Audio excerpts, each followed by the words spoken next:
नमस्कार दोस्तों, उम्मीद करता हूं आप सब बिल्कुल ठीक होंगे और आज के इस खास क्लास को देखने के लिए आप सभी बिल्कुल तैयार होंगे। जितने ऐसे छात्र क्लास के अंदर आ चुके हैं, आप सभी का बहुत बहुत स्वागत है और एक बहुत ही कमाल की और ताबड़तोड़ क्लास अब आपकी होने जा रही है, जिसके अंतर्गत हम बात करेंगे कि किस तरीके से आपकी सारी चीजें चलेंगी। एक अलग ही स्तर पर चीजें आपकी चलने वाली हैं, कोई समस्या भी आपको नहीं रहने वाली है। उसी चीज को हम ध्यान में रखते हुए आगे बढ़ रहे हैं। अगर किसी परेशानी आपको हो जाती है तो उस परेशानी को दूर करने का जो दायित्व है वो पूर्णतः हमारे पास है और इस चीज को बहुत बेहतरीन तरीके से आप लोगों के लिए कवर भी कराया जाएगा।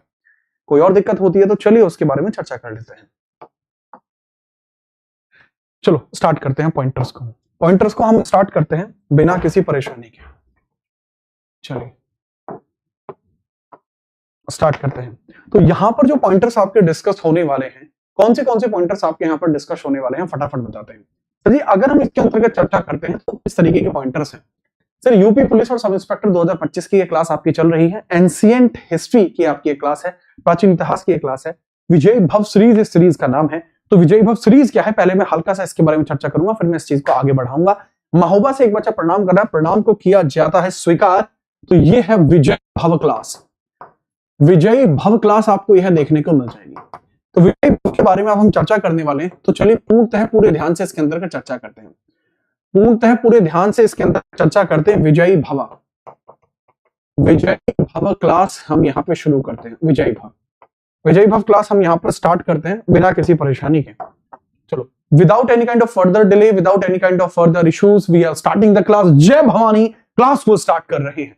अगर मैं विजयी भव सीरीज के बारे में बात करता हूं तो सर इसके अंदर हम कंप्लीट जीके जीएस यहां पर करने वाले हैं।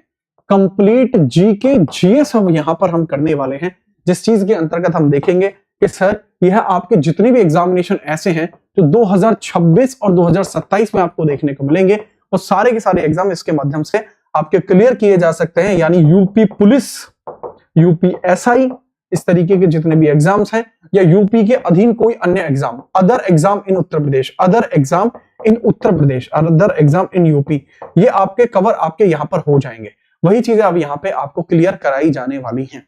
We are starting the class. Sir geography भी करा दो बच्चे। हिस्ट्री जब पूरी हो जाएगी उसके बाद ज्योग्राफी ही स्टार्ट होगी, ठीक है। एसएससी फॉर्म में आप याद रखना, इसके बाद सीधी आपकी वही चीज स्टार्ट होगी। किसी और बच्चे को भी वॉइस का इशू है तो वो भी बता दीजिए। वॉइस के इशू को रिजॉल्व किया जा रहा है और अभी यह पूर्णतः रिजॉल्व कर दिया गया है। तो विजयी भव सीरीज के अंतर्गत अगर मैं बात करता हूं तो पूरी जीएस होनी थी। इसके अंदर पॉलिटी, इसके अंदर हिस्ट्री, इसके अंदर ज्योग्राफी, इसके अंदर इकोनॉमिक्स, ये सब आपको देखने को मिलने वाले थे। तो जो इसका पॉलिटी का सेक्शन है, उसके बारे में हम चर्चा कर लेते हैं। उसके बारे में हम एक बार चर्चा कर लेते हैं, वो भी थोड़ा सा यहां पर देख लीजिएगा। सर पॉलिटी की यहां पर पोर्शंस को अगर यहां डिस्क्राइब किया जाए, पॉलिटी के पोर्शंस को अगर यहां पर डिस्क्राइब किया जाए तो वो भी थोड़ा समझ लेना। पॉलिटी के पोर्शंस को अगर यहां थोड़ा डिस्क्राइब किया जाए तो वो भी थोड़ा समझ लेना कि इसको हमने कंप्लीट करा दिया। 8 क्लासेस के अंदर इसको हमने कंप्लीट करा दिया है। हिस्ट्री के बारे में चर्चा की जाती है तो सर इसको 3 अलग हिस्से होंगे। मतलब एंशिएंट का हिस्सा इसका अलग होगा, मिडाइवल का इसका हिस्सा अलग होगा, और मॉडर्न का हिस्सा आपको अलग देखने को मिल जाएगा। ज्योग्राफी और इकोनॉमिक्स देन आपको यहां देखने को मिल जाएगी। अब हम बात करते हैं एंशिएंट के बारे में। एंशिएंट की 2 पोर्शन ऑलरेडी हो चुके हैं और आज एंशिएंट की फाइनल क्लास होने जा रही है। अगर आप रेडी हैं तो फटाफट इसके बारे में बता दीजिए कि जी सर वी आर रेडी। एक बार क्लास में लाइक करके भी बता देंगे कि आप रेडी हैं, ठीक है। आगे बढ़ते हैं, आगे देखते हैं किस तरीके से चीजें आपकी चलेंगी। ये लीजिए, आपके सामने पहला ही सवाल डाल दिया है जो यूपी कांस्टेबल मींस 2014 में देखने को मिला है।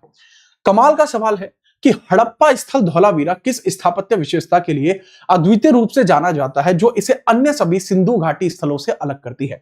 इसके बारे में हम चर्चा कर लेते हैं। बिना किसी परेशानी के हम बात कर लेते हैं। डोसा की दुकान से क्लास देख रहा हूं, अलग ही आनंद आ रहा है। आय हाय हाय हाय।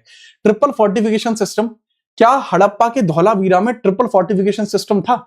अगला, large sign board with Harappan script, ये आपको देखने को मिलता था, ठीक है, याद रखिए। Underground drainage system, fire altars, अग्नि वेदिकाएं, क्या चीज आपको देखने को मिलता है इसके बारे में बताइए। क्या आपको यहां पर देखने को मिलता है? जो करेक्ट आंसर है पहले ही इसके अंतर्गत हम बात करते हैं, ठीक है। चलो बिना किसी परेशानी के, सर 1967-68 में जेपी जोशी के द्वारा इसको खोजा गया था। 1967-68 में इसको एक्सकवेट किया जाता है जेपी जोशी के द्वारा। एक्सकवेट इसको किया जाता है, excavate bye JP Joshi. JP Joshi के द्वारा इसको एक्सकेवेट किया गया है। इसके बारे में थोड़ा सा आप याद रखेंगे, एक्सकेवेट इसको किया गया है, जेपी जोशी के द्वारा इसका एक्सकेवेशन इसका हुआ है। ठीक है, याद रखेंगे थोड़ा सा। ये हड़प्पा स्थल है धौलावीरा, किस स्थापत्य कला के लिए फेमस है? सर इसका करेक्ट आंसर आपको देखने को मिलता है large sign board with Harappan script. Harappa लिपि वाला एक बड़ा साइन बोर्ड आपको यहां देखने को मिल जाएगा। इसके बारे में भी पूर्णतः थोड़ा सा आप याद रखेंगे, किसी प्रकार की कोई समस्या भी आपको इसके अंतर्गत नहीं होनी चाहिए। इसके बारे में थोड़ा से पॉइंटर्स देखेंगे। ट्रिपल फोर्टिफिकेशन सिस्टम, त्रिस्तरीय किलाबंदी प्रणाली। सर एग्जैक्टली क्या था कि यहां ट्रिपल फोर्टिफिकेशन सिस्टम नहीं था। ये नहीं होगा रे बाबा, क्यों नहीं होगा? कि इसके अंदर आपका फोर्ट तो एक ही होता था, एक ही सिटाडेल था, एक ही सिटाडेल था। बाकी तो सर ये व्यापारी वर्ग के लिए था, यहां व्यापारी हुआ करते थे और बचा हुआ जो हिस्सा था ये ग्रामीण इलाकों में फैला हुआ था। तो इसके बारे में भी आप यहां पर चीजों को देख सकते हैं। या इस तरीके से आपको देखने को मिला था। हड़प्पा लिपि वाला बड़ा साइन बोर्ड आपको यहां देखने को मिलता है। आगे हम बात करते हैं। अगला सवाल ये रहा, किस हड़प्पा स्थल से गोदीवाड़े के साक्ष्य मिले हैं जो मेसोपोटामिया के साथ समुद्री व्यापार संबंधों को प्रकट करता है? यह आपको कहां देखने को मिला है? यह आपको कहां देखने को मिला है, इस बारे में भी एक बार चर्चा कर लेते हैं, सो दैट कि आपको इसके अंतर्गत कोई इश्यू भी ना आए। चलिए चर्चा कर लेते हैं। चलिए आगे बढ़ते हैं, इसके बारे में चर्चा कर लेते हैं। ठीक है, चलो नेक्स्ट है। अगर हम बात करते हैं लोथल आपको देखने को मिल जाएगा, दैट वुड बी लोथल। ये साइट आपको कौन सी देखने को मिल जाएगी? लोथल साइट आपको यहां देखने को मिल जाएगी। इसके बारे में भी थोड़ा सा आप याद रखेंगे बिना परेशानी के। इसमें भी हमें पता लगता है कि सर लोथल में ही हमें पता लगता है कि मेसोपोटामिया के साथ हमारे समुद्री व्यापार संबंध थे, जो यहां पर स्पष्ट तौर पर हमें पता लगते हैं। ठीक है, लोथल के अंतर्गत भी इस चीज को हम जानेंगे। आगे बढ़ते हैं, ये लीजिए, किस हड़प्पा स्थल पर कांस्य नर्तकी की मूर्ति खोजी गई है जिसे लुप्त मोम ढलाई तकनीक का सबसे बेहतरीन नमूना माना जाता है? मतलब किस हड़प्पा साइट के अंदर आपको ब्रॉन्ज डांसिंग गर्ल देखने को मिलती है जो कि आपकी लॉस्ट वैक्स कास्टिंग टेक्निक के द्वारा बनाई गई है? इसके बारे में भी थोड़ा चर्चा कर लेते हैं। ठीक है, लॉस्ट वैक्स टेक्निक के माध्यम से यह बनती है। चलो इसके बारे में बात कर लेते हैं। सर दरअसली जो आपको देखने को मिलती है, जो लॉस्ट वैक्स जो टेक्निक होती है, यह आपकी मोहनजोदड़ो में पाई जाने वाली आपकी ये है, जो कांस्य की प्रतिमा के ऊपर आधारित है, यानी ब्रॉन्ज डांसिंग गर्ल है जो कांस्य की प्रतिमा पर आधारित आपको यह देखने को मिल जाती है। इसके अंतर्गत भी स्पष्टीकरण के साथ हम बात करेंगे, सो दैट कि आपको कोई इश्यू इसमें ना हो। ठीक है, लॉस्ट वैक्स कास्टिंग टेक्निक आपको इसमें देखने को मिलती है। ठीक बात है, बहुत बढ़िया। क्या कलर बहुत डल लग रहे हैं? क्या आज गोरा कम लग रहा हूं मैं? ये भी बता दीजिए। सर मैंने एक लिस्ट बनाई है जिसमें 2024 और 25 के महत्वपूर्ण सुप्रीम कोर्ट के निर्णय हैं, पर समझ में नहीं आ रहा कि आप सहायता करोगे। हाँ बिल्कुल सहायता करूंगा। इंपोर्टेंट डिसीजंस 24-25 के देख रहे हैं, आप सर्च कर सकते हैं important case decisions 24-25 by Jeet Rana. Correct answer आपको मिल जाएगा, इस पूरी वीडियो आपको इसकी मिल जाएगी। तो करेक्ट आंसर है मोहनजोदड़ो, जो आपको यहां पर देखने को मिल जाएगा। अगला सवाल, हड़प्पा से खोजी गई पशुपति मोहर में यौगिक मुद्रा में एक आकृति दिखाई गई है जो पशुओं से घिरी हुई है। इस मोहर पर कौन सा पशु नहीं दिखाया जाता? मतलब यहां पर आपको हर एक प्रकार का पशु दिखाया जाता है, हाथी, घोड़ा, चीता, भैंसा, हिरन, ये सब दिखाई जाते हैं, पर कौन नहीं दिखाया जाता उसके बारे में बात कर रहे हैं। हाथी, घोड़ा, चीता, भैंसा, हिरन आपको दिखता है, बट कौन नहीं दिखता उसके बारे में बात कर रहे हैं। ठीक है, चलिए चर्चा करते हैं, इसके बारे में हम बात कर लेते हैं। क्या आपको इसमें देखने को मिल जाएगा? सर अगर पूछा जाता है कि हड़प्पा से खोजी गई पशुपति मोहर में यौगिक मुद्रा में एक आकृति दिखाई जाती है, लेकिन इसमें जो पशुओं से घिरी हुई है, इस मोहर पर कौन सा पशु नहीं दिखाया जाता? सर गैंडा, बाघ, घोड़ा, हाथी, ये सब तो इसमें दिखते हैं, लेकिन जो घोड़ा है वो इसमें नहीं दिखता। ये पशुपति सील आपको देखने को मिली है, जो मेजरली हर एक जगह में पाई जाती है। शैव धर्म को मानने वाले जो लोग होते हैं, वो जितने भी ऐसे लोग हैं जो शैव धर्म को मानते हैं, कंसीडर करते हैं, वो सारे के सारे लोग मानते हैं कि भगवान महादेव की ही प्रतिमा है। ठीक है, याद रखना। क्या ये क्लास एनटीपीसी वाले कर सकते हैं? कर सकते हैं। कौन सा हड़प्पा स्थल घग्गर हकरा नदी प्राचीन सरस्वती पर स्थित है और पूर्व हड़प्पा और हड़प्पा संस्कृतियों के साथ विशिष्ट अग्नि वेदिकाओं के साक्ष्य यहां पर मिलते हैं? सर कौन सा हड़प्पा स्थल है जो घग्गर हकरा नदी पर स्थित है, जिसको सरस्वती नदी भी कहते हैं? यहां पर स्थित आपको देखने को मिलता है, और यहां अग्नि वेदिकाएं भी मिली हैं, फायर एल्टर्स भी यहां पर मिले हैं। सर पॉइंट ये है, ठीक है, चलो पॉइंट ये आपको यहां देखने को मिलते हैं कि यहां अग्नि वेदिकाओं की चर्चा की जा रही है, जो आपको कहीं विशिष्ट स्थान पर देखने को मिल जाएंगी। ठीक है, इसी के बारे में अब आपसे चर्चा की जा रही है, तो आप बताएंगे कि किस पॉइंटर की चर्चा यहां पर की गई है। चलिए सर इसमें चर्चा करते हैं।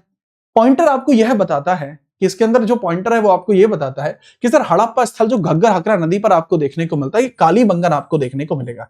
राखीगढ़ी हरियाणा में है, यहां आपको फायर एल्टर्स नहीं मिले हैं। फायर एल्टर्स आपको या तो कालीबंगा में मिले हैं या लोथल में मिले हैं। ये दो ही स्थान है जहां पर आपको देखने को मिल जाएंगे कि फायर एल्टर्स जैसी चीजें आपको देखने को मिले हैं। ठीक है, बहुत ध्यानपूर्वक इसमें याद रखना कि कालीबंगन इसके अंदर करेक्ट आंसर आपको देखने को मिल जाएगा। नेक्स्ट हम बात करते हैं, अगला सवाल है, किस वेद में प्रसिद्ध पुस्तक सूक्त स्त्रोत है जो 4 वर्णों की ब्राह्मणीय उत्पत्ति की वर्णन करता है, ब्राह्मणीय उत्पत्ति का वर्णन करता है? यह आपको कहां देखने को मिलता है, इसके बारे में भी हम चर्चा कर लेते हैं। फटाफट बताएं, यह आपको कहां देखने को मिलता है? चलिए हम चर्चा कर लेते हैं। सर किस वेद में प्रसिद्ध पुरुषोक्त स्त्रोत है जो 4 वर्णों का ब्राह्मणीय उत्पत्ति का वर्णन करता है? ऋग्वेद, सामवेद, यजुर्वेद, अथर्ववेद आपको देखने को मिलता है। चलिए इन चारों की ही हम चर्चा कर लेते हैं। सर अगर चारों ही पॉइंटर्स पे चर्चा की जाती है तो इसके अंतर्गत आप बड़े स्पष्टीकरण के साथ समझेंगे कि सर यह आपको देखने को मिलता है, जब पुरुष सूक्त देखने को मिलता है यह ऋग्वेद में आपको देखने को मिलता है। ऋग्वेद में यह पुरुष सूक्त आपको देखने को मिलता है। ऋग्वेद के अंतर्गत ही अगर उल्लेख किया जाए तो आपको पता लगेगा, ऋग्वेद के अंतर्गत ही अगर उल्लेख किया जाए तो आपको पता लगेगा कि पॉइंटर्स किस परिभाषा में आपको देखने को मिले हैं। ठीक है सर, ऋग्वेद के बारे में ही हम चर्चा कर लेते हैं। ऋग्वेद के अंदर आपको देखने को मिलता है 10वां मंडल, 10th मंडल आपको यहां देखने को मिलता है, 10वां मंडल देखने को मिलता है। 10th मंडल के अंतर्गत ही चर्चा की जाती है, उसी बारे में आप याद रखेंगे, 10वें मंडल के बारे में ही आप याद रखेंगे कि सर 10वें मंडल के अंदर आपको पुरुष सूक्त देखने को मिलता है, जिसके अंदर व्याख्या की गई है कि मुख ब्राह्मण की भांति है, हाथ क्षत्रिय की भांति है, जंघाएं वैश्य की भांति हैं, जबकि जो पदम है वो शूद्रों की भाषी हैं। और इसके अंदर एक ऐसा वर्ग जो समाज का हिस्सा नहीं बन पाया वो चंडाल कहलाता है। ठीक है, इस सब में भी आप ये चीज स्पष्ट तरीके से याद रखेंगे। ठीक है, चलो चलो कालू तिवारी आगे बढ़ो। ऋग्वेद में उल्लेखित 10 राजाओं का युद्ध, दशराग युद्ध किस नदी के तट पर लड़ा गया था? इसके बारे में चर्चा करते हैं। दशराग युद्ध कहां लड़ा गया था? उत्तर प्रदेश कांस्टेबल 18/6/2018 शिफ्ट दूसरी का सवाल है, हम चर्चा कर लेते हैं। सरस्वती, पुरुषणी, सिंधु या वितस्ता, इसके बारे में ही चर्चा की जा रही है, तो थोड़ा सा इसके बारे में ही डिस्कशन कर लेते हैं। सर पूछा क्या जा रहा है? सर मुझको राणा जी माफ करना, गलती म्हारे से हो गई। ठीक है सर, प्लीज दिस सॉन्ग अभी चलाता हूं बेटा, रुक जाओ। दशराग युद्ध आपका जो लड़ा गया था रावी नदी या पुरुषणी नदी के आसपास यह लड़ा गया था। इस बारे में थोड़ा सा स्पष्टीकरण से याद रखेंगे, यही आपको देखने को यहां पर मिलता है। ठीक है, यही आपको यहां पर देखने को मिलता है। ठीक है, याद रखोगे, शाबाश, इसके बारे में आपको याद रखना होगा। नेक्स्ट हम बात करते हैं आगे कि किस उपनिषद में आत्मा और ब्रह्म की प्रकृति के बारे में यम यानी मृत्यु के देवता और नचिकेता के बीच में एक प्रसिद्ध संवाद दिया हुआ है। यानी यम और नचिकेता के बीच में एक संवाद दिया गया है। यम है यानी यमराज, मृत्यु के देवता, और नचिकेता एक बहुत ही नटखट बालक है, तो इसके बीच एक संवाद का उल्लेख किया गया है। तो इस संवाद का उल्लेख कहां किया गया है, इस बारे में चर्चा करते हैं, इस बारे में चर्चा करते हैं। ठीक है, याद रखिएगा। ठीक है, चलिए ठीक है, फटाफट इस बारे में चर्चा करके एक बार बताइएगा।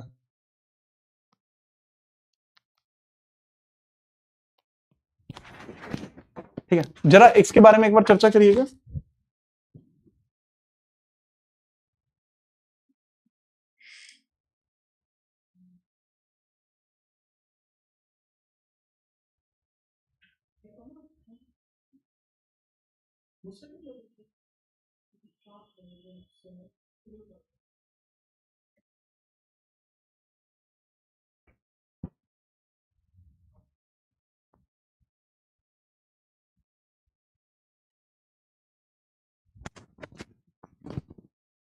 चलिए फटाफट बताइए।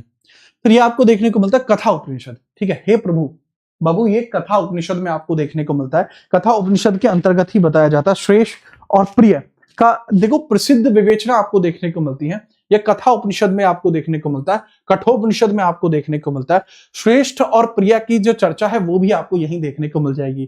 कौन सी सर? श्रेष्ठ और प्रिय की अंतर्गत आपको यहां देखने को मिल जाएगी बिना किसी परेशानी के। ठीक है, चलिए बहुत बढ़िया तरीके से याद रखना कि सर इसके अंदर 3 वरदान मांगे गए थे। यहां पर पूछा जाता है कितने वरदान मांगे थे? सर यहां पर यम से नचिकेता ने 3 वरदान मांगे थे। 3 वरदान यहां पर मांगे हैं। किसने? सर यम ने नचिकेता से 3 वरदान यहां पर मांगे थे। या कठोपनिषद आपको देखने को मिल जाएगा। यह कठोपनिषद आपको यहां देखने को मिल जाएगा। आगे हम बात करते हैं नेक्स्ट अगला सवाल। गायत्री मंत्र हिंदू धर्म के सबसे प्रसिद्ध मंत्रों में से एक है, किस देवता को संबोधित और किस वेद में प्रकट होता है? सर अगर हम बात करते हैं सर, यह आपके सवित्र यानी सन के अंतर्गत आपको दिया गया है, सवित्र यानी सन को दिया गया है, ऋग्वेद के अंदर उल्लेखित आपको देखने को मिल जाता है।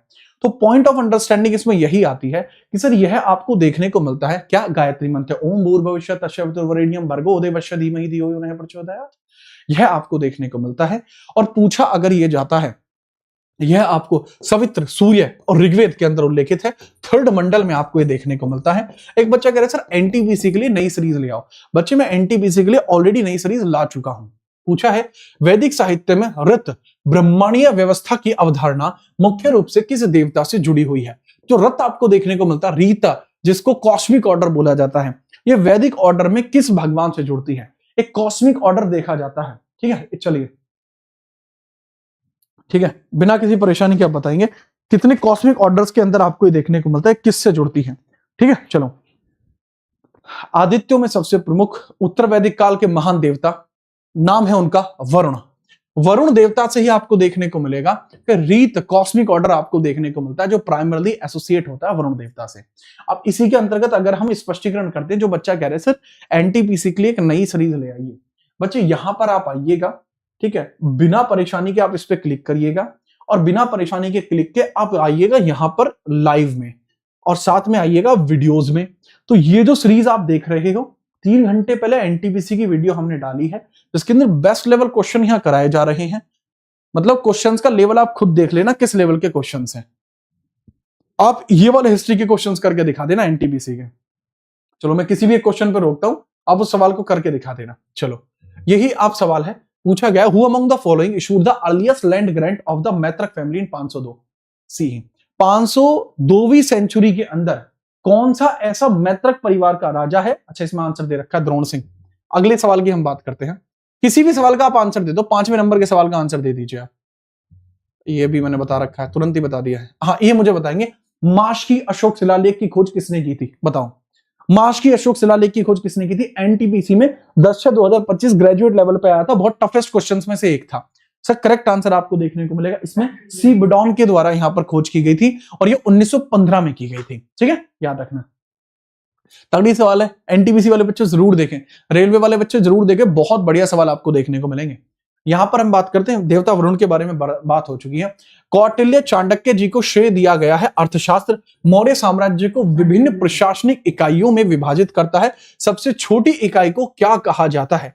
सर अगर हम बात करते हैं अर्थशास्त्र में मौर्य साम्राज्य के अंदर जो सबसे छोटी इकाई देखने को मिलती है, वो सबसे छोटी इकाई आपको कौन सी देखने को मिलती है, इसके बारे में बात करते हैं। सर अगर हम बात करें ग्राम संग्रहण आहार, ग्राम संग्रहण आहार सबसे छोटा होता है ग्राम, संग्रहण संग्रहण संग्रहण आहार, आहार आहार के बाद आपको कई बार एक नया टर्म आपको देखने को मिलता है प्रांत, और प्रांत के बाद देखने को मिलता है साम्राज्य। प्रांत और प्रांत के बाद आपको देखने को मिलता है साम्राज्य। आहार के बाद देखने को मिलता है प्रांत और प्रांत के बाद आपको देखने को मिलता है साम्राज्य। साम्राज्य आपको देखने को मिल जाता है। तो ये सारे कॉन्सेप्ट आपको देखने को मिलता है, ग्राम है, संग्रहण है, आहार है, प्रांत है और साम्राज्य है। करेक्ट आंसर देखने को मिलता है कि सबसे छोटी प्रशासनिक इकाई का नाम आपका क्या था? सर सबसे छोटी प्रशासनिक इकाई आपको ग्राम देखने को मिलता है, सबसे छोटी प्रशासनिक इकाई आपको ग्राम देखने को मिलता है।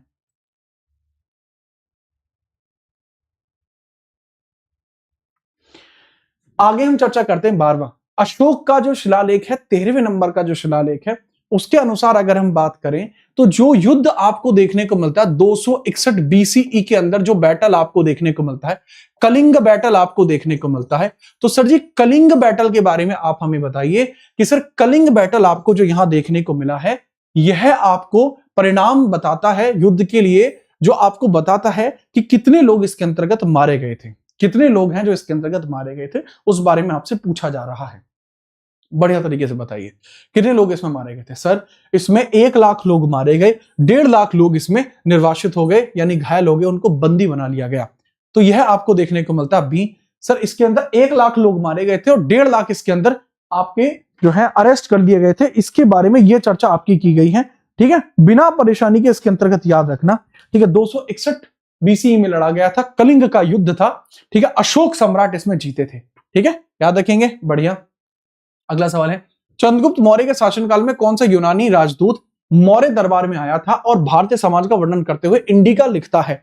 इंडिका किताब को लिखा जाता है, या कौन सा व्यक्ति आपको देखने को मिल जाएगा? सर ये मैगस्थनीज आपको देखने को मिलता है, ये मैगस्थनीज आपको देखने को मिलता है जिसके द्वारा यहां इंडिका लिखी गई है। यहां मैगस्थनीज आपको देखने को मिलता है जिसके द्वारा यहां पर इंडिका लिखी गई है।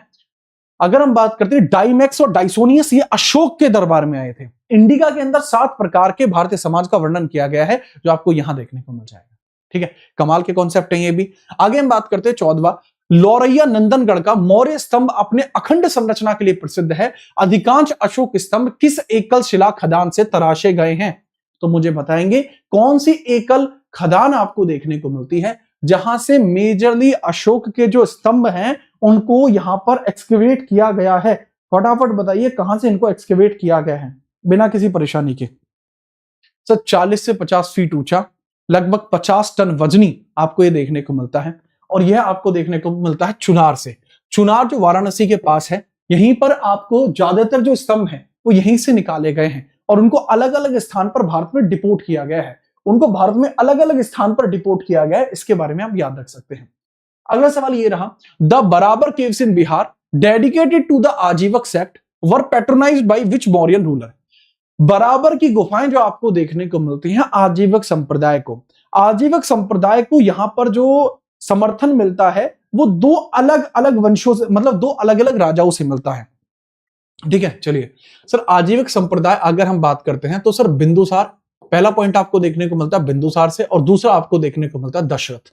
दशरथ ये 2 राजा हैं मौर्यन डायनेस्टी के जो इनको कहते हैं कि ठीक है आप हमारे साथ रहिए। तो कौन कौन है? सर पहली बात, अशोक ने कभी भी बराबर की पहाड़ियों को गिफ्ट नहीं किया है। अगर बात करते बिंदुसार आपको देखने को मिल जाएगा, फिर करेक्ट आंसर है। बृहद्रथ इनका लास्ट रूलर भी आपको देखने को मिल जाएगा, जो मौर्यंस का लास्ट रूलर है वही आपको बृहद्रथ देखने को मिल जाएगा। ठीक है, आगे बढ़ते हैं। अगला सवाल ये रहा 16वां, किस बौद्ध संगति में त्रिपिटक को अंततः पाली भाषा में ताड़पत्रों पर संकलित और लिखा गया है? बात करते हैं किस बुद्ध संगति में त्रिपिटक को अंततः पाली भाषा में ताड़पत्रों पर संकलित किया गया है, इसके बारे में मुझे बताएंगे। कौन सी बुद्ध संगति आपको त्रिपिटक में देखने को मिलती है जो पाली भाषा में ताड़पत्रों पर लिखी है? देखो हमें कैसे पता लगता है, ठीक है, किसी भी बुद्ध संगति के बारे में, क्योंकि इसके एविडेंसेस हमें देखने को मिलते हैं, तो ताड़पत्र में जो आपको देखने को मिलती है यह वही है जिसके अंदर बुद्ध धर्म 2 भागों में बटा, महायान और हीनयान। मतलब एक ही पॉइंट आपको देखने को मिलता है, वह कौन सी आपको देखने को मिलेंगे जहां पर बौद्ध धर्म 2 भागों में बट गया था। बौद्ध धर्म 2 भागों में बटा, बौद्ध धर्म 2 भागों में बटा, यह आपको देखने को मिलता है। तो बौद्ध धर्म 2 भागों में कहां पर बटा है इसके बारे में हम चर्चा कर लेते हैं। सर जी बौद्ध धर्म 2 भागों में जो बटता है वो आपको कब देखने को मिलता है? सर ये बौद्ध धर्म 2 भागों में बटा हुआ आपको देखने को मिलता है। कहां कहां पर? सर जी बौद्ध धर्म को 2 भागों में बांटा जाता है बहुत ही सर्टिफाइड जगह पर। जो सर्टिफाइड जगह आपको देखने को मिलती है पाली भाषा के अंतर्गत आपको ये देखने को मिलती है 2 भागों में। सर ये महायान और हीनयान में आपको देखने को मिलती है। महायान और हीनयान में आपको देखने को मिलती है। महायान और हीनयान में आपको देखने को मिल जाएगी। ठीक है, याद रखना। और करेक्ट आंसर है इसका, ये चौथी काउंसिल में हुआ था और इसी के अंदर इसी को पूरी तरीके से ताड़पत्रों पर संकलित किया गया है। इसी को पूरी तरीके से ताड़पत्रों पर संकलित किया गया है। इसको ध्यान से आप याद रखेंगे। अगला सवाल है 17वां, जैन धर्म के 24वें तीर्थंकर महावीर ने किस स्थान पर कैवल्य ज्ञान प्राप्त किया था? इसके बारे में थोड़ा सा बताएंगे। कैवल्य ज्ञान इन्होंने जृंबिक में पास किया था। जृंबिक ग्राम में इनके द्वारा केवल्य ज्ञान प्राप्त किया गया था। याद रखना, इन्होंने ताड़ के वृक्ष के नीचे यह प्राप्त किया था। ताड़ वृक्ष के नीचे आपके द्वारा यह ग्रहण किया गया था। ताड़ वृक्ष के नीचे इनके द्वारा यह ग्रहण किया गया था। इसमें पूर्णतः आप याद रखेंगे,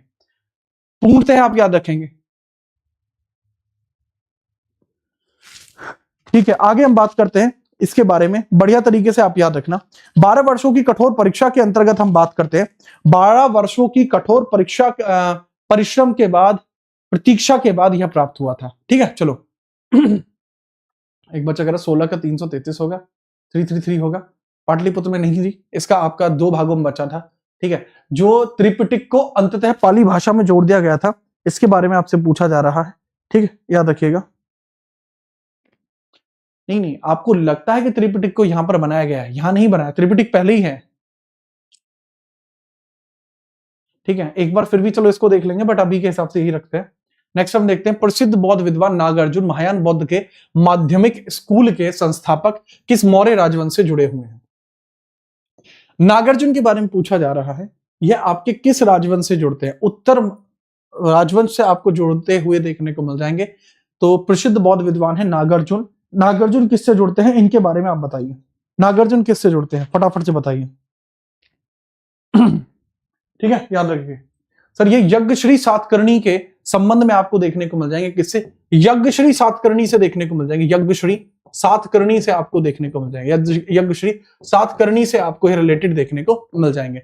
करेक्ट आंसर आपको देखने को मिल जाएगा। सर यह आपके रिलेट करते हैं इससे सातवाहनों से, सातवाहनों से रिलेट करते हैं, क्योंकि जो आपको सातकर्णी देखने को मिलता है, कौन बोला? यज्ञश्री सातकर्णी आपको देखने को मिलता है, तो करेक्ट आंसर है। ठीक है, चलिए, हाँ भाई, सारे निर्णय आपको करा दिए जाएंगे। आगे बढ़ते हैं, 19वां सवाल। जैन ग्रंथ कल्प सूत्र जिसको भद्रबाहु के द्वारा लिखा गया है, भद्रबाहु और स्थूलभद्र। देखो, भद्रबाहु वो था जो कहलाया दिगंबर, जो दिगंबर शाखा से रिलेट करता है, दिगंबर शाखा से रिलेट करता है, जो वस्त्र नहीं पहनते। स्थूलभद्र रिलेट करता है आपके श्वेतांबर से, श्वेतांबर से रिलेट करता है जो अपने बदन पर केवल श्वेत कलर के कपड़े पहनते हैं, वह श्वेतांबर कहलाए या दिगंबर कहलाए। ठीक है, आगे बढ़ते हैं, अगला सवाल ये रहा। सांची स्तूप एक यूनेस्को विश्व धरोहर स्थल मूल रूप से किस शासक द्वारा बनवाया गया था और बाद में किसने इसे विस्तृत किया था? इसके बारे में भी चर्चा करते हैं, बिना परेशानी के इसके बारे में बताएंगे। सर, सांची का स्तूप विश्व धरोहर स्थल किसके द्वारा बनवाया गया था? अशोक ने बनवाया था और शुंगों ने इसको विस्तृत किया था। It was commissioned by Akbar, it was commissioned by Ashoka and later it was completed by the Shungas. Ashok इसको बनाता है और शुंग इसको पूरा करते हैं, याद रखेंगे। आगे बढ़े, चलिए, चलो सर, जीडी में 135 मार्क आए थे। अच्छा, लेकिन कलर ब्लाइंडनेस में बाहर हो गया, मैं क्या करूं भाई? कलर ब्लाइंडनेस को ट्रीट कराइए। हालांकि मैंने सुना है कि कलर ब्लाइंडनेस ट्रीट नहीं होती, बट कुछ शायद मेडिकल इंस्टीट्यूशन है जो उसको ट्रीट करते हैं। सवाल है 21वां। किस मगध राजा की को राजधानी राजगृह से पाटलिपुत्र स्थानांतरित करने का श्रेय दिया जाता है और वह बुद्ध के समकालीन है? कौन राजधानी को राजगृह से पाटलिपुत्र हस्तांतरित करता है, इसके बारे में बात करते हैं। सर, राजधानी को राजगृह से पाटलिपुत्र हस्तांतरित करने का जो श्रेय जाता है वो उदयन को जाता है। स्टार्टिंग बिंबिसार ने की, इसका पुत्र अजातशत्रु, अजातशत्रु का उदयन आपको देखने को मिल जाएगा, वही आपको यहां पर देखने को मिल जाता है। इसी के बारे में आप चर्चा करेंगे, ठीक है, बगैर किसी परेशानी के इसी के बारे में आप चर्चा करेंगे। चलिए आगे बढ़ते हैं बिना परेशानी के। ये लीजिए, हाथी गुम्फा अभिलेख जो कलिंग के इतिहास के बारे में बहुमूल्य जानकारी प्रदान करता है, किस राजा के द्वारा उत्कीर्णित इसको किया गया था? किस राजा के द्वारा इसका उत्कीर्णन किया गया है? हाथी गुम्फा अभिलेख बताइए। हाथी गुम्फा अभिलेख के बारे में पूछा जा रहा है, जिसमें कलिंग के इतिहास के बारे में बहुमूल्य जानकारी प्रदान की जाती है, इसको किस राजा के द्वारा उत्कीर्णित किया गया था? सर, करेक्ट आंसर इसको आपको देखने को मिल जाएगा, इसके अंदर राजा खारवेल आपको देखने को मिल जाएंगे। राजा खारवेल आपको देखने को मिल जाएंगे। कौन? राजा खारवेल आपको इसके अंतर्गत देखने को मिल जाएंगे। सर, इसी के अंदर जो हाथी गुम्फा अभिलेख है, इसी में आपको देखने को मिलता है सर भारतवर्ष शब्द का प्रथम उल्लेख भी इसी में किया गया है। प्रथम उल्लेख भी इसी में किया गया है। भारतवर्ष शब्द का प्रथम उल्लेख भी इसी में किया गया है। कौन सा शुंग शासक 2 अश्वमेध यज्ञ कराने के लिए जाना जाता है और ब्राह्मणवादी पुनरुत्थान का संरक्षक था? कौन सा शुंग शासक 2 अश्वमेध यज्ञ करने के लिए जाना जाता है और ब्राह्मणवादी पुनरुत्थान का संरक्षक था? इसके बारे में आप बताएंगे, बगैर किसी परेशानी के, बिना परेशानी के इसके अंतर्गत आप चर्चा करेंगे, जिससे कि आप इन चीजों के बारे में जान पाए। फटाफट बताइए। सर, 185 ईसा पूर्व, 185 बिफोर क्राइस्ट, यानी 185 ईसा पूर्व। अबे लाइक भी कर लो। 185 ईसा पूर्व की बात आपको देखने को मिलती है। 185 बीसीई की बात है, ईसा पूर्व की बात है। यहां हमें पता लगती है कि एक शुंग रूलर आपको देखने को मिलता है, जिसका नाम है आपका पुष्यमित्र शुंग। यही ब्राह्मणवादी पुनरुत्थान का संरक्षक था, राजा बनता है। और हत्या किसकी करता है? ये सब बृहद्रथ की हत्या करता है। बृहद्रथ मौर्य वंश का अंतिम शासक है। ठीक है, चलो नेक्स्ट हम बात करते हैं। 24वें नंबर का सवाल है, इंडो ग्रीक राजा मिनोंडर, जिसे बौद्ध भिक्षु नागसेन के साथ दार्शनिक चर्चा की थी, मुख्य रूप से किस क्षेत्र पर इसका कब्जा था? बताइए। सो मिनांडर आपको देखने को मिलता है, राजा मिनांडर। काफी फेमस रहा है राजा मेनेंडर। ठीक है, और अगर हम बात करते हैं यह मेजरली किस पर कब्जा रखता है, गंधार और पंजाब पर इसके द्वारा कब्जा रखा गया था। गंधार और पंजाब पर इसके द्वारा कब्जा रखा गया था। पूर्णतः इसके बारे में आप याद रखेंगे। 25वां सवाल, सातवाहन डायनेस्टी का ग्रेटेस्ट रूलर गौतमीपुत्र सातकर्णी हराया जाता है शक रूलर के द्वारा, और यह सातवाहन को पुनः पावर में लेकर आता है। तो अगर पूछते सातवाहन वंश के महानतम शासक गौतमीपुत्र सातकर्णी ने किस शक को पराजित किया और सातवाहन शक्ति को पुनर्स्थापित किया, तो इसके बारे में आप बताएंगे कि किसको यहां पर हराया गया था इनके द्वारा, बिना परेशानी के द्वारा यहां पे बताएंगे। सर 106 से लेके 130 सीई के बीच में, 106 से लेके 130 सीई के बीच में आपको यह देखने को मिल जाएगा। और यहां आपको देखने को मिलता है नहपान। नहपान आपको देखने को मिलता है, जो सातवाहन वंश के महानतम शासक हैं गौतमीपुत्र सातकर्णी ने इस शक राजा को पराजित किया था और सातवाहन शक्ति को पुनर्स्थापित किया था। ये नहपान आपको देखने को मिल जाएंगे। ठीक है, इनके बारे में भी आप पूर्णतः याद रखेंगे। दाऊ में आपको प्रणाम करना भूल गया था, कोई नहीं, आपका प्रणाम स्वीकार किया जाता है। आगे बढ़िए, अगला सवाल 26वें नंबर का। मेहरौली जो दिल्ली में है, 1600 वर्ष पुराने संस्कृत अभिलेख वाला लौह स्तंभ किस गुप्त शासक का श्रेय इसका दिया जाता है, इसके बारे में थोड़ा सा बताइए। किस गुप्त शासक को श्रेय दिया जाता है, इसके बारे में आप बताइए। ठीक है, बताइए। सर मेहरौली जो दिल्ली में आपको देखने को मिलता है, 1600 वर्ष पुराना है, संस्कृत अभिलेख है, यह लौह स्तंभ किस गुप्त शासक को इसका श्रेय दिया जाता है? सर चंद्रगुप्त द्वितीय के द्वारा ही इसको बनवाया गया था। चंद्रगुप्त द्वितीय के द्वारा ही इसको बनवाया गया था। इसमें कभी जरन नहीं लगा। ये इतना क्लासिकल आपको देखने को मिलता है कि इसमें आज तक कभी जरन नहीं लगा। ये मेहरौली के अंदर बनाया गया ऐसा लौह स्तंभ है जो परम प्रतापी तौर पर आपको यहां देखने को मिलता है। ठीक बात है, बहुत बढ़िया। 27वें नंबर का सवाल है, हरिशेन के द्वारा रचित इलाहाबाद स्तंभ अभिलेख प्रयाग प्रशस्ति किस गुप्त सम्राट की सैन्य विजयों का वर्णन करती है? हरिशेन के द्वारा जो लिखी गई है, इसके बारे में पूछा जा रहा है, ये किससे रिलेट करती है, इसके बारे में चर्चा करिए और बताइए। फिर अगर हम स्पष्ट तौर पर हम बात करते हैं कि किस राजा के द्वारा लिखी गई है, तो यह किसी राजा ने नहीं लिखी, ये उनके दरबारी ने लिखी है। किसने? हरिशेन ने लिखी है। और हरिशेन ने यह समुद्रगुप्त राजा के लिए लिखी थी। किसके लिए लिखी थी? समुद्रगुप्त राजा के लिए यह लिखी थी। इसके बारे में पूरी तरीके से याद रखेंगे, याद रखेंगे। बहुत बढ़िया। सर बड़ौत में आर्मी हॉस्पिटल है, हाँ सुना है मैंने, बड़ौत में आर्मी हॉस्पिटल है, शायद उसमें होता है, हाँ शायद से सुना है मैंने, इस बारे में सुना है। ठीक है, याद रखना। आगे हम बात करते हैं, कौन सा चीनी बौद्ध तीर्थयात्री चंद्रगुप्त द्वितीय के शासनकाल में भारत में आया था और नालंदा में लगभग 14 वर्ष तक इसने अध्ययन भी किया था?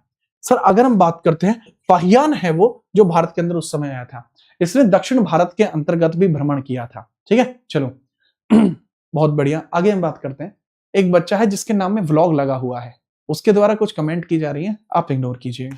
आगे हम बात करते हैं, अगला सवाल ये रहा, प्रसिद्ध नाटक मृच्छकटिका मिट्टी की गाड़ी गुप्त काल में किस नाटककार के द्वारा लिखी गई थी? सर शूद्रक के द्वारा मृच्छकटिका आपकी लिखी गई है, शूद्रक ने मृच्छकटिका लिखी गई। इसमें ब्रह्मदत्त की कहानी है।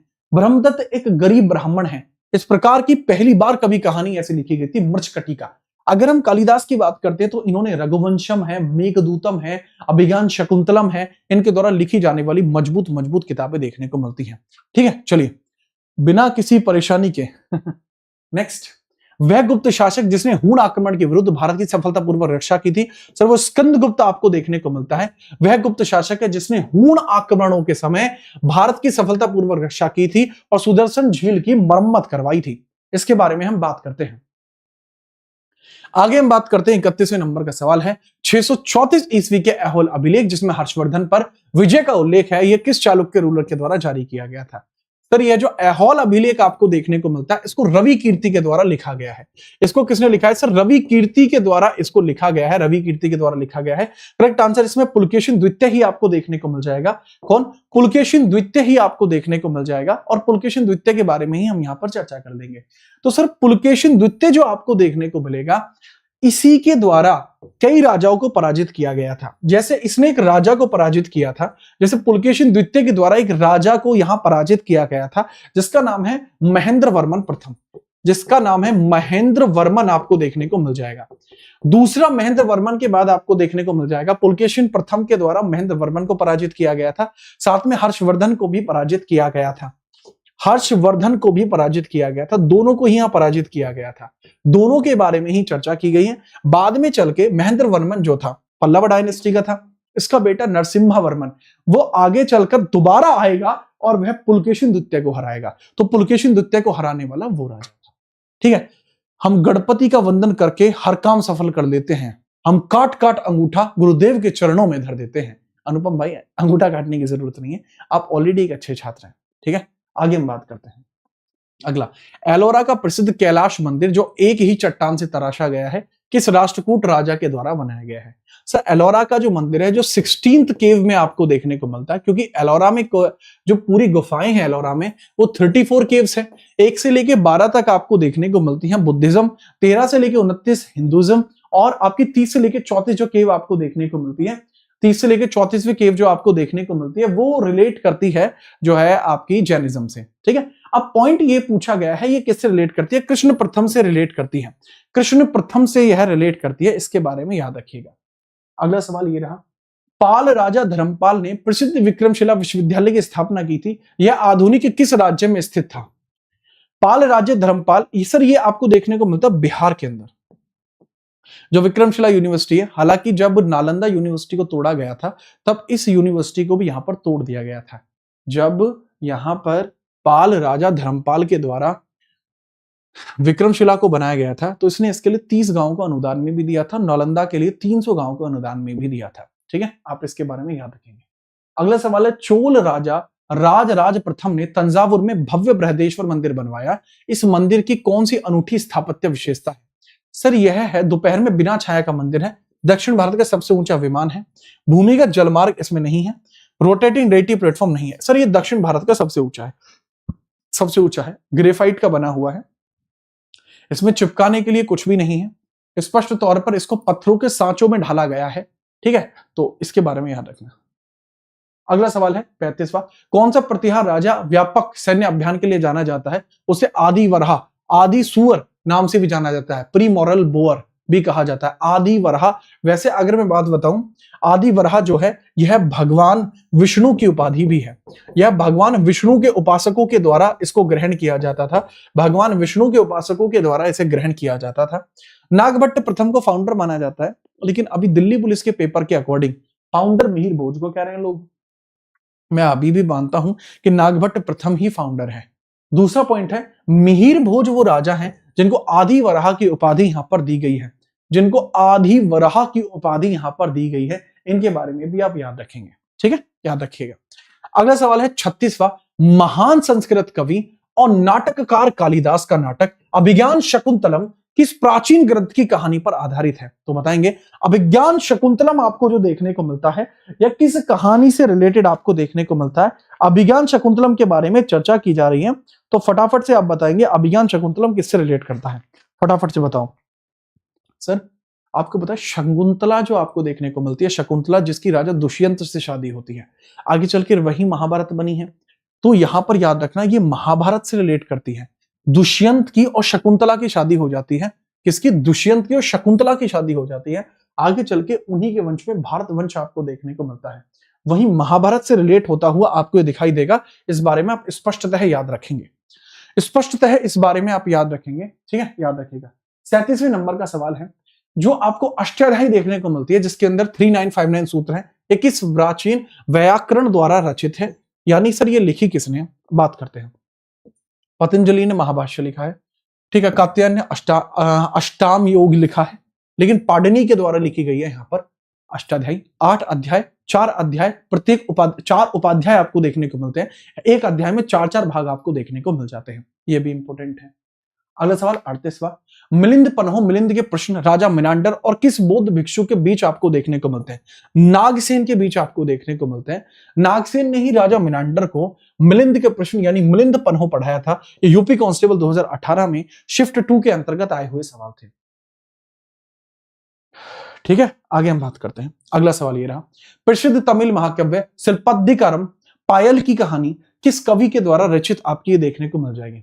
शिल्पद्दिकारम यानी इसके अंदर क्या है, ये जो पैरों में जो पहने जाने वाला एक आभूषण होता है, एंकलेट जिसको बोला जाता है, एंकलेट से जुड़ी हुई कहानी आपको ये देखने को मिल जाती है, तो इस बारे में थोड़ा सा आप याद रखेंगे। एंकलेट के अनुसार यह कहानी बनाई जाती है और अगर हम बात करते हैं महाभारत का पुराना नाम वो जय संहिता है। महाभारत में पहले शुरुआती तौर पर मात्र 8000 श्लोक थे, लेकिन आज की डेट में 2 लाख से ज्यादा श्लोक बन चुके हैं।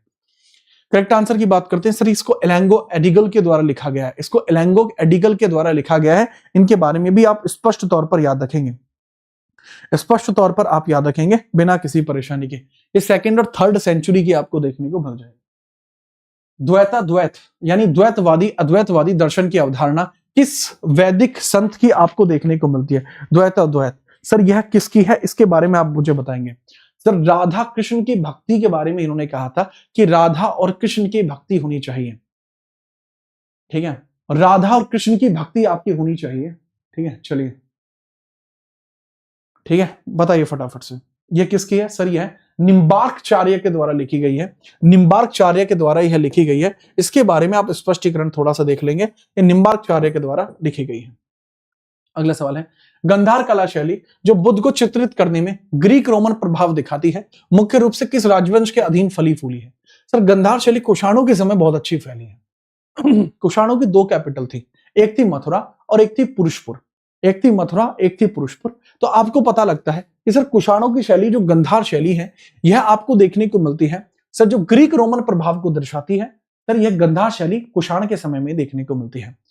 कनिष्क इनका प्रमुख राजा था। ये यूची जनजाति से बिलोंग करते थे। यह यूची जनजाति से बिलोंग करते थे। यूची जनजाति थी इनकी, यूची जनजाति थी। भारत में शकों की एंट्री से पहले इन्होंने शकों को पराजित किया था। यूची लिखा जाता है इनको, ठीक है, यूच इनको लिखा जाता है, याद रखना। अगला सवाल 42वें नंबर का, अजंता की गुफाएं जो अपने बौद्ध चित्रों और मूर्तियों के लिए प्रसिद्ध हैं, किन 2 कालों में उत्खनन की गई हैं? बताइए। सर गुफाएं हैं अजंता की। अजंता की गुफाएं कब बनाई गई हैं, इनके बारे में बताइए। अच्छा, कितने ऐसे छात्र हैं जो चाहते हैं कि मेरे द्वारा आप सभी के लिए एक पर्सनल बैच लेकर आया जाए? बताइए कौन ऐसे बच्चे हैं जो मेरे इंडिविजुअल पर्सनल बैच में पढ़ना चाहते हैं? बहुत सिंपल सी बात कर रहा हूं, हाँ या ना में जवाब है। यूट्यूब पे पढ़ाना बंद नहीं होगा, यूट्यूब पे मैं रेगुलरली ही पढ़ाऊंगा, बट मेरा स्पेशल बैच जो लेना चाहते हैं जिसमें मैं 4 सब्जेक्ट कवर कराने वाला हूं, और वो 4 सब्जेक्ट भी कितने समय में पूरे करा दूंगा? मुश्किल से मुश्किल 4 महीने के अंदर 4 सब्जेक्ट पूरे हो जाएंगे, पूरी डिटेलिंग के साथ वह पूरे हो जाएंगे। तो बताइए बट अभी तो ये चल रही है ना बाबू। हाँ, वो हर एक एग्जाम के लिए आपका सफिशिएंट होगा, आगे आने वाले 2026-27 के सभी एग्जाम्स के लिए सफिशिएंट होगा। बताइए कितने छात्र हैं, कितने बच्चे हैं? बहुत सिंपल हम बात करेंगे। हाँ ठीक है, तो जितने ऐसे बच्चे हैं आप सभी याद रखना कि करेक्ट आंसर की बात करो, सातवाहन और वाकाटक तो इसका करेक्ट आंसर है। तो अच्छा, पॉइंटर ये है कि यह आपको यहां देखने को मिल जाएगा आपके खुद के अपने चैनल पर। अगर आप जाएंगे तो यहां आप जाना लाइव के सेक्शन में, लाइव के सेक्शन में जाना आप, यहां पर इंडियन पॉलिटी फॉर ये सेशन में आप जरूर जुड़िएगा। तथास्तु बैच की पहली क्लास आपको यहां देखने को मिल जाएगी, और पॉइंट इसके अंदर ये होगा लाडले कि सर इसी के अंतर्गत हम चर्चा करेंगे अपने बैच के बारे में, और बैच की पहली क्लास लेंगे। कल दोपहर 12 बजे, सैटरडे भी है, अच्छा दिन भी है, आप सभी को जितना हो सके उतना लाइव आना है, और ज्यादातर लोगों को यहां पर रहना है। जो बच्चे कह रहे हैं सर बैच फ्री में यूट्यूब पर दे दो प्लीज, तो भाई उसके बारे में कल की इस क्लास में बात कर देंगे। अगर आप कल की इस क्लास में आते हैं तो तब इस पर चर्चा कर ली जाएगी। सातवाहन और वाकाटक आपको यहां देखने को मिल जाएंगे। अगला सवाल ये रहा, the Mathura school of art which developed indigenously style of Buddha images primarily used which material? जो मथुरा स्कूल ऑफ आर्ट होता है इसके द्वारा कुछ स्टाइल बनाई जाती है बुद्धिज्म से रिलेटेड, तो यह आपको कहां देखने को मिलती है? मथुरा स्कूल ऑफ आर्ट के अंतर्गत हम बात कर लेते हैं, यह मेजरली किससे रिलेट करती हैं इसके बारे में आप मुझे बताइए। Sir Mathura school of art के अंदर ज्यादातर रेड सैंडस्टोन यूज किया गया है। कौन सा? रेड सैंडस्टोन का यूज यहां पर किया गया है। रेड सैंडस्टोन, लाल बलुआ पत्थर इसके अंतर्गत प्रयोग में लाया गया है। इसके बारे में हम चर्चा कर लेते हैं। क्या है ये? रेड सैंडस्टोन है, लाल बलुआ पत्थर आपको यहां देखने को मिलता है। ठीक है, चलो। सब पर्सनल बैच की फीस ज्यादा है भाई, आप पढ़ भी किससे रहे हो ये तो देख लो, अभी फिर भी कम है वो। ठीक है, याद रखिएगा। आगे हम बात करते हैं 44वां सवाल, कौन सा स्थापत्य क्रम शैली घंटी के आकार की राजधानियों और कुंडलियों के द्वारा विशेषता है और मौर्य स्तंभों में व्यापक रूप से प्रयोग की जाती है? सर मौर्यन पिलर्स के अंदर मतलब बेल शेप्ड कैपिटल्स इसके अंदर देखने को मिलती हैं, यानी पत्थर की जंजीरें बनाई जाती हैं। पत्थर की जंजीरें यहां पर बनाई जाती हैं। किस प्रकार की वास्तुकला आपको देखने को मिलती है? ये मोनोलिथ से बनती है, मोनोलाइट से आपको देखने को मिलती है। किस प्रकार की वास्तुकला ये है? Sir this is not ionic, this is Persian architecture, this is Persian architecture. ये स्थापत्य कला आपको मौर्यंस के अंदर काफी ज्यादा देखने को मिलती है। इसमें आप याद रखना पर्शियंस आपको देखने को मिल जाएंगी। ठीक है, चलो। पर्सी पैलेस भी इसको बोला जाता है, पर्सी पैलेस, पर्शी पैलेस भी इसको बोला जाता है, पर्शी पैलेस भी इसको बोला जाता है। अगला सवाल 45वां, मुंबई के पास एलिफेंटा के शैलकृत गुफाएं मुख्य रूप से किस हिंदू देवता को समर्पित हैं? मुंबई के पास एलिफेंटा की शैलकृत गुफाएं जो आपको देखने को मिलती हैं, इसके बारे में आप थोड़ा सा बताएं। सर यूपीएसआई, अरे भाई यूपीएसआई वाले बच्चों, मार्च में आपका पेपर है, तो मैं कैसे कह दूं कि मैं आपको पूरा बैच तब तक करा दूंगा? नहीं, संभव नहीं है। अरे आयोनिक जो होती है वो मूर्तियों के लिए होती है, पिलर्स के लिए नहीं होती आयोनिक। आयोनिक जो आपको देखने को मिलती है, आयोनिक कलाएं जो हैं, ये मूर्तियों के लिए होती है, ना कि पिलर्स के लिए। ठीक है बच्चा, याद रखना। चलिए आगे हम बात करें, मुंबई के पास एलिफेंटा की शैलकृत गुफाएं मुख्य रूप से किस हिंदू देवता के लिए हैं? एलिफेंटा केव्स भगवान शिव के लिए हैं। आगे बढ़िए, भरूच भृगु कच्छ का प्राचीन बंदरगाह सातवाहन काल के दौरान व्यापार का एक महत्वपूर्ण केंद्र था। कौन सा यूनानी ग्रंथ इसका वर्णन करता है? Sir Periplus of the Erythraean Sea, ये डिस्कस करता है भरूच का। सर ये जो आपका पेरिप्लस ऑफ द एरिथ्रियन सी है, ये 3 बंदरगाहों का जिक्र करता है। इंडिया का यूरोप के साथ होने वाले ट्रेड का जिक्र यहीं पर किया गया है। ठीक है, याद रखना। अगला सवाल है 47वां, कौन सा प्राचीन भारतीय ग्रंथ मौर्य काल के दौरान कराधान, राजस्व संग्रह और आर्थिक प्रशासन के बारे में विस्तृत जानकारी देता है? सर यह अर्थशास्त्र है जो वहां के प्राचीन भारत के टैक्सेशन का, कलेक्शन का और आर्थिक प्रशासन का, यह अर्थशास्त्र में लिखा हुआ है, जिसको विष्णुगुप्त कौटिल्य चाणक्य जी के द्वारा लिखा गया है। याद रखेंगे, बहुत बढ़िया। ठीक है, चलिए। हाँ, एनटीपीसी वाले बच्चे उस बैच को जरूर ले सकते हैं। जो बच्चे एनटीपीसी की तैयारी कर रहे हैं वो बच्चे जरूर उस बैच को ले सकते हैं। कारण है कि मैं एनटीपीसी के एग्जाम से पहले उस बैच को पूरा करा दूंगा।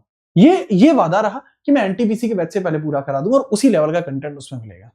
ठीक है, चलिए मीटर खींच के चलो भाई साहब। भारत में चांदी के मुहर युक्त सिक्के सबसे पुराना साक्ष्य किस काल का है? मतलब देखो जी, earliest evidence of silver punch mark coins, मतलब उनके ऊपर मोहर लगी होती है। पंच मार्क कॉइन्स आपके बनाए जाते हैं, तो यह आपको देखने को मिलते हैं। पंच मार्क कॉइन्स यह आपको कहां देखने को मिलते हैं, किस समय में देखने को मिलते हैं? सर जी, जो पंचमार्क सिक्के हैं ये उत्तर वैदिक काल में नहीं थे, लेकिन पंचमार्क सिक्के पहली बार देखने को मिलते हैं कि महाजनपद काल में जो 16 महाजनपद थे वहीं पर आपको पंचमार्क सिक्के देखने को मिलते हैं। पूछा जाता है सबसे पहले कि जो हिंदू यूनानी है वो भारत के अंदर आके सबसे पहले कौन से कॉइन्स को चलाते हैं? सर हिंदू यूनानी सबसे पहले भारत के अंदर आकर गोल्ड कॉइन्स को चलाते हैं। ठीक है, याद रखिएगा। ठीक है, ओके ओके, आगे हम बात करते हैं। अगला सवाल है, the famous Roman gold coins aurei and denarii जो साउथ इंडिया में इंडिकेट करते हैं, ये ट्रेड करते हैं विच पीरियड का? दक्षिण भारत में मिले जो रोमन गोल्ड कॉइन्स हैं, एरोई और डेनारी, एरोई और डेनारी जो आपको देखने को मिलते हैं, इनके बारे में पूछा जा रहा है। ये किस एज के आपके हैं? फटाफट बताइए। कोडलुंगूर आपको जो देखने को मिलता है क्षेत्र तमिलनाडु में है, ये वहीं से रिलेट करता है क्योंकि ये संगम एज की बात चल रही है। सर जो आपको देखने को मिलते हैं ना, जो साउथ इंडियन डायनेस्टी है जिसके अंदर चोल, चेल और पांड्यंस हैं, तो चेर और पांड्यंस जो हैं उस समय के ही आपको ये देखने को मिलते हैं, ये जो कॉइन्स हैं औरई और डेनारी, याद रखना। और ये रहा आपका 50वां सवाल, कौन सा प्राचीन व्यापार मार्ग बोलन और खैबर दर्रों के माध्यम से भारत का मध्य एशिया से जोड़ता है? ठीक है, बोलन और खैबर दर्रों के माध्यम से भारत को जोड़ता है, तो इसको किस नाम से जाना जाता है? फटाफट बताओ, इसको किस नाम से जाना जाता है? कुशांस ने इसके ऊपर कब्जा किया था। इनको रेशम मार्ग के नाम से जाना जाता है, इनको रेशम मार्ग के नाम से जाना जाता है। कृपया करके इसके बारे में याद रखना। These are called the silk route. Silk route या रेशम मार्गों पर कब्जा करने वाले प्रथम भारतीय कौन बने थे? प्रथम भारतीय कौन बने थे जिन्होंने इनके ऊपर कब्जा किया है? ठीक है, चलो। हाँ, स्पेशल शीट मिलेगी बिल्कुल, तीनों एग्जामों के लिए डिफरेंट डिफरेंट शीट आपको यहां देखने को मिल जाएगी। इस बारे में भी थोड़ा सा आप याद रखेंगे। ठीक है, यह है 51वां सवाल। सिंधु घाटी सभ्यता के किस स्थल से डांसिंग गर्ल की कांस्य मूर्ति प्राप्त हुई है? आसान सवाल है, इसको नहीं छोड़ेंगे। यह 52 सिंधु सभ्यता के किस स्थल से अग्निकुंड मिले हैं? कालीबंगा, ये भी नहीं छोड़ा जाएगा। लोथल से प्राप्त गोदीवाड़ा, बहुत बढ़िया।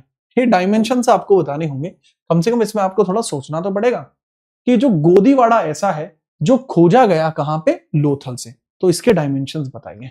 तो यहां पर आपका ये सवाल होता है एंड। यहां पर आज की क्लास आपकी कंप्लीशन की तरफ आती है। बट यहीं आप मुझे बताइए कि कल की क्लास में इसमें कितने बच्चे आने वाले हैं, क्योंकि ये कल सुबह चलेगी 12 बजे। अब यहां 246 बच्चे लाइव हैं।